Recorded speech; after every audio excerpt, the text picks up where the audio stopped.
Hi guys, if you go to T2 week 3, November 2nd through 6th, and open today's assignment, for A days it will be 11.2, benchmark review, writing equations, and if you were B day it will be 11.5, 11.4, I'm sorry. So if you're an A day it's 11.2, if you're a B day it's 11.4, okay?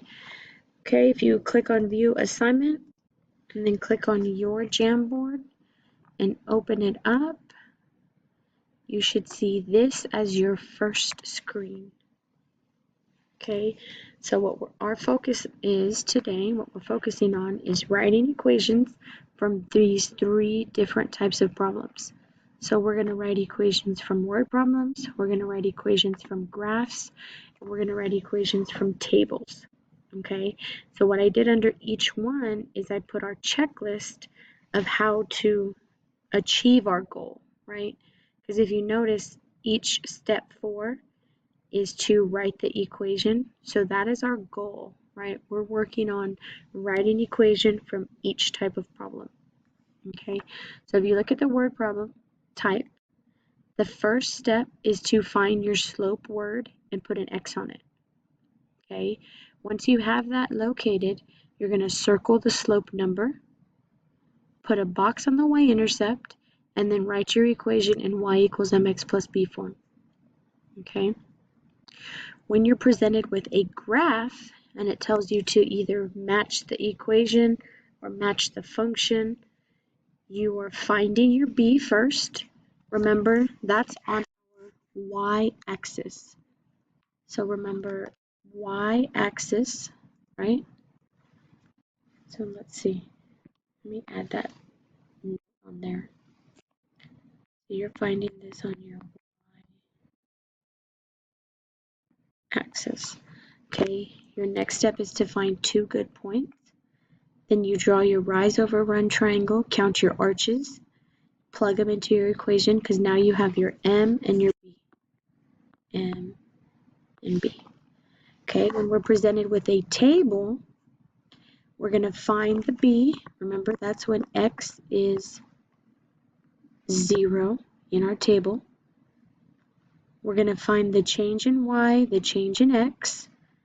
Then we're going to set them up as a fraction. Remember, it's Y over X. Once we have our slope and our intercept, we can write our equation in mx plus b format. Okay, and so what I'm going to do is do an example of each type, and then you'll be responsible for the rest. Okay, so if we look at our first word problem, slide 2, question number 1, right? My first step is to find my slope word. If I find my slope word, it is per, right? The number that's next to it, either in front or behind it, right, is 50. So when I come to my answer choices, I should be looking for 50x, right? So 50x, this one's 40x, so I'm going to cross that one out. 50x, good. This one's 40x, so I'm going to cross that one out. So the other number that I have in my word problem is $40. So I know that's my intercept. So the correct answer is A. We move to slide 4, our first graphing problem. If you need to zoom in on your graph, you can. If you just click and zoom into it, your graph will get bigger. Okay, so my first step is to identify my B, my y-intercept, right? So if I look here on my graph, when it tells me to show my work, guys, you can just show me that you're counting to get to your intercept, right? Because it's not labeled for me. I have to count to this one, which is at -8, right? So I know that's my B. Now remember, to get our slope, we have to do rise over run. Okay, so we have two good points, right? If I just go on the ones that are already drawn for me. Actually, before we do that rise over run, let's go cross out some answer choices. I know my intercept is -8. This one is -1. Don't want that one. This one's -8. So far, so good. This one is +8. This one is -8. So I know that one could be my correct answer, right?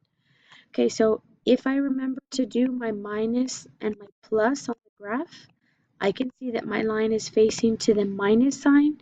So between those two answer choices, this is the one that has a negative sign. So that's why this one is the correct answer and not this one. But if I finish doing my rise and run, right? 1, 2, 3, 4, 5. It's negative 5. Then 1, 2, 3, 4, 5. So negative 5 divided by 5 simplifies to be a negative 1. And so that's what we had in our answer choice B. A negative 1 because it's imaginary. Imaginary 1. So if we look at a table example on slide 6, question number 5, our first step is to identify or find our B, right? So when x is 0, the number that's with it is automatically my intercept. It's a positive 6, so my equation should say plus 6.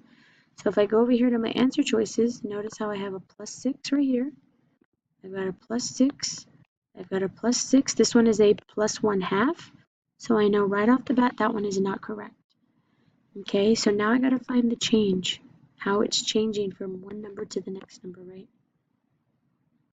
Okay, so on my x side, it's changing by 2's. 2, 4, 6, right? On my y side, it's changing by 1's. Remember when we set up our fraction, it's y over x. So if I set that up, I have 1 over 2.